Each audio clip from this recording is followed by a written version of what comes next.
Levack and Goz here on 104.5 The Team, and joining us on the phone lines now. Her new book is out, Train Like a Fighter, Get MMA Fit Without Taking a Hit. Kat Zingano joins us on the phone lines. And Kat, what inspired you to write this book? So over the years of training, I started combative sports when I was 12, and obviously I'm still competing in them today. And throughout time and throughout coaching and training and competing, I've had to do a lot of trial as well, get people ready and get people with their physiology, with their cardio, with their strength training, with their disciplines, and all of that. And I've been asked a million times, and I've seen it work, and I've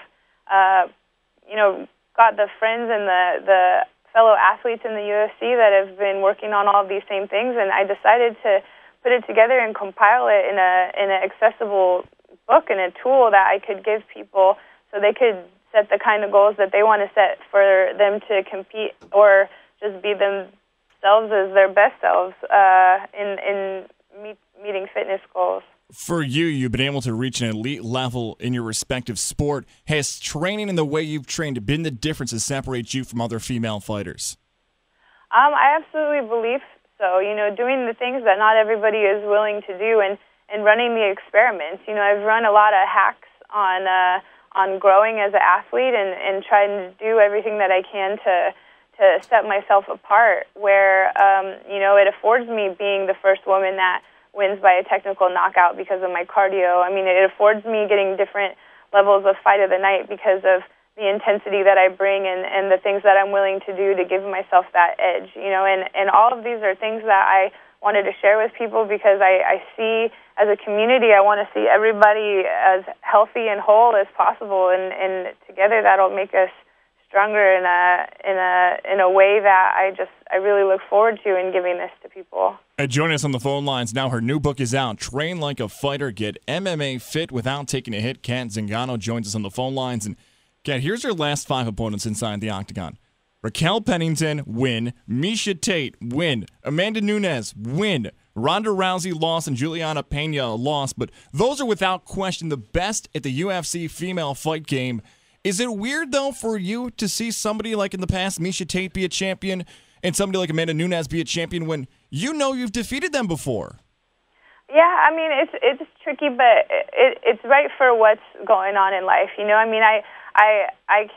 I can sit back. The show has had to go on without me because of various circumstances, and it does say something to me about my caliber when the people that I decisively beat are going on and being successful. I mean, for Miesha Tate to go win and I beat her, I broke her, Right. It says something about what I'm capable of. The same thing with Amanda Nunes.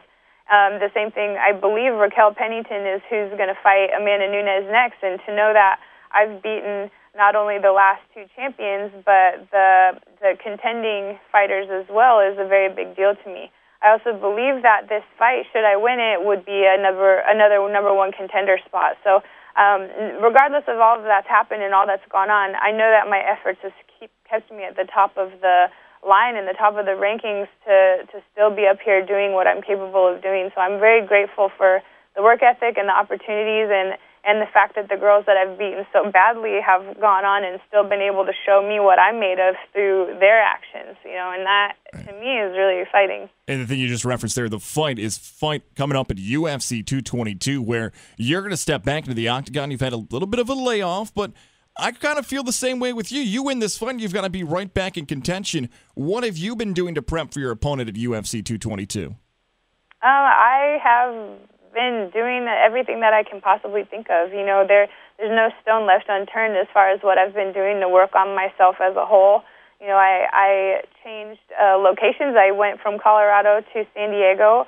I love Colorado, love my team out there, but I felt it was necessary to start on a blank slate and head out to Alliance there with a bunch of other people that are my size and, change the mountains for water and the cold for hot and, get,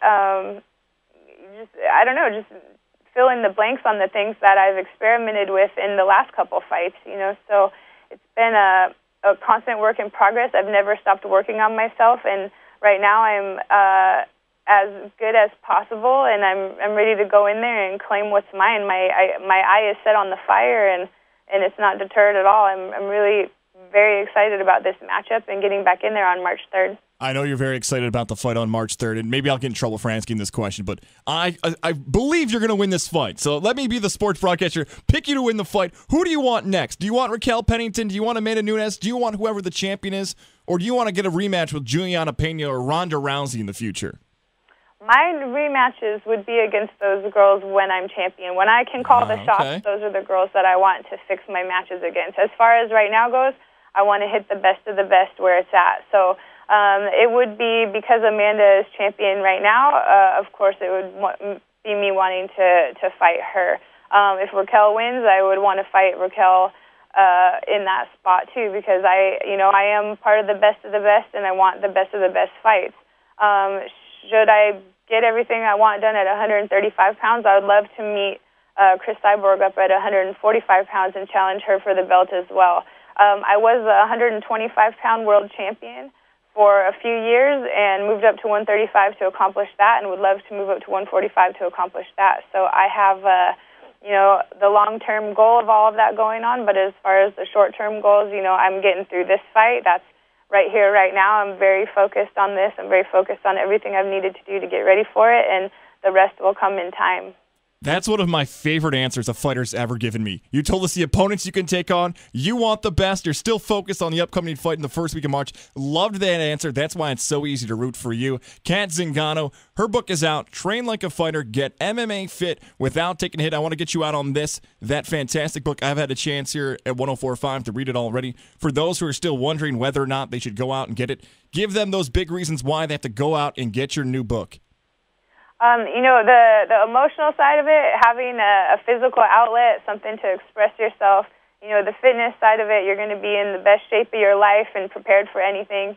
There's the confidence side of it where, having some tools in your back pocket for any kind of life stuff that comes up, and really just enjoying and liking your body and your physique. Like, these are all things that go into living your best life and the well-being that goes into being a happy person that does right and treats people right and, enjoys yourself. So I just am trying to hand people access to improving themselves and finding a way to be healthy and like themselves. And I'm super excited for people to find in it what I found in this all during my journey as well. Kat, we appreciate your time getting ready for the big fight in March. Best of luck in that fight, and hopefully we'll be talking again soon.